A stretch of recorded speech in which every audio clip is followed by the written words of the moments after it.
Welcome to professor Hamees vlogs.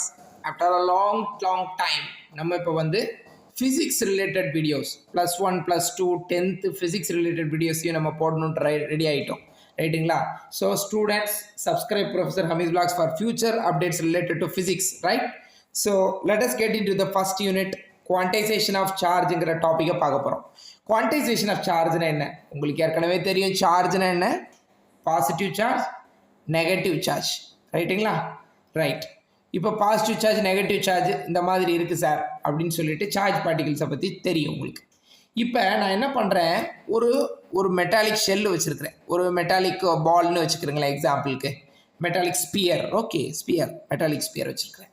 இப்போ இந்த metallic ஸ்பியரில் நான் என்ன பண்ணுறேன் அப்படின்னு கேட்டிங்கன்னா, சார்ஜஸ் நெகட்டிவ் சார்ஜஸை கொண்டு வந்து உள்ள மெட்டாலிக் சார்ஜஸ்க்குள்ளே வந்து நான் ட்ரான்ஸ்ஃபர் பண்ணுறேன், மெட்டாலிக் சார்ஜஸ்க்குள்ளே ட்ரான்ஸ்ஃபர் பண்ணுறேன் ரைட்டுங்களா. சரி, இப்போ ஒரு மெட்டாலிக் சார்ஜுக்குள்ளே நான் வந்து சார்ஜஸை மெட்டாலிக் ஸ்பியருக்குள்ளே சார்ஜஸை ட்ரான்ஸ்ஃபர் பண்ணுறேன் ரைட்டுங்களா.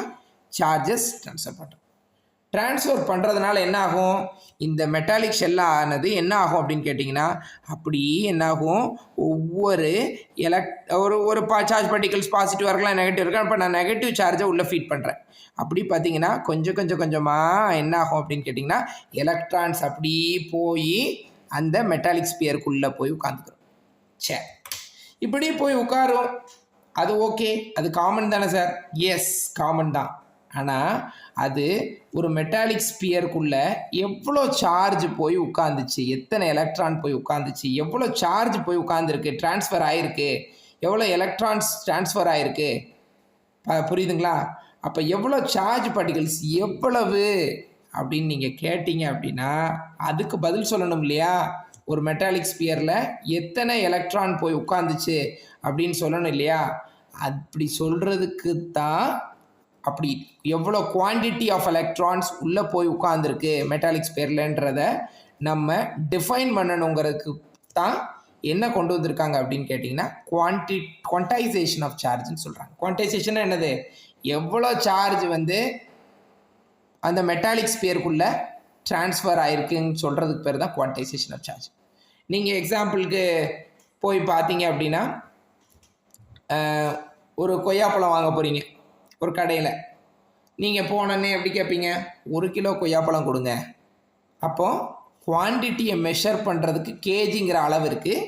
அந்த கேஜிங்கிற அளவை சொல்லி தான் நீங்கள் என்ன பண்ணுறீங்க, ஒரு பழத்தை வாங்கிட்டு வரீங்க, கொய்யாப்பழத்தை வாங்கிட்டு வரீங்க, அதுக்கப்புறம் பார்த்தீங்கன்னா மாம்பழத்தை வாங்கிட்டு வரீங்க, புரியுதுங்களா.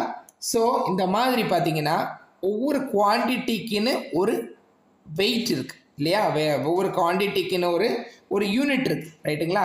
ஸோ இதில் மாஸ் அதனுடைய நிறைய அளக்கிறதுக்கு பார்த்தீங்கன்னா கிலோகிராம்ங்கிற யூனிட் யூஸ் பண்ணுறோம். இங்கே எலக்ட்ரானுடைய அளவை எவ்வளோ எலக்ட்ரான் உள்ள மெட்டாலிக் ஸ்பியருக்குள்ளே போயிருக்குன்னு மெஷர் பண்ணுறதுக்கு கூலும்ங்கிற யூனிட்டை யூஸ் பண்ணுவோம். ஸோ கூலும்ங்கிற யூனிட்டை யூஸ் பண்ணுறோம் ரைட்டுங்களா. ஸோ குவான்டைசேஷன் ஆஃப் சார்ஜுங்கிறது என்ன சொன்னேன், எத்தனை கிலோப்பா வாங்கினேன் கொய்யாப்பழம், எத்தனை கிலோ வாங்கினேன் அப்படின்னு கேட்டால் பதில் சொல்கிற மாதிரி எத்தனை எலக்ட்ரான் வந்து நமக்கு அந்த மெட்டாலிக் ஸ்பியருக்குள்ளே உள்ளே போச்சு அப்படின்னு கேட்டால் அதுக்கு பேர் தான் குவான்டைசேஷன் ஆஃப் சார்ஜ். அதுக்கு பேர் தான் குவான்டைசேஷன் ஆஃப் சார்ஜ். அப்போ Q = +or -NE பார்த்தீங்கன்னா, அதாவது நம்பர் ஆஃப் எலக்ட்ரான்ஸ். இப்போ எலக்ட்ரான் பார்த்தீங்கன்னா 1 இருந்துச்சு அப்படின்னா எலக்ட்ரான் நம்பர் N = 0 இருந்துச்சுன்னா 0 சார்ஜ் ரைட்டுங்களா. அதே மாதிரி ஒரு எலக்ட்ரானாக இருந்துச்சுன்னா ஈக்கு வேல்யூ பார்த்தீங்கன்னா -1.6 × 10⁻⁻19 கூலும். அதே இது பார்த்தீங்கன்னா ஈக்கு வந்து பார்த்தீங்கன்னா இது N வந்து 1க்கு பதிலாக 2 இருந்துச்சுன்னு வச்சுக்கோங்க.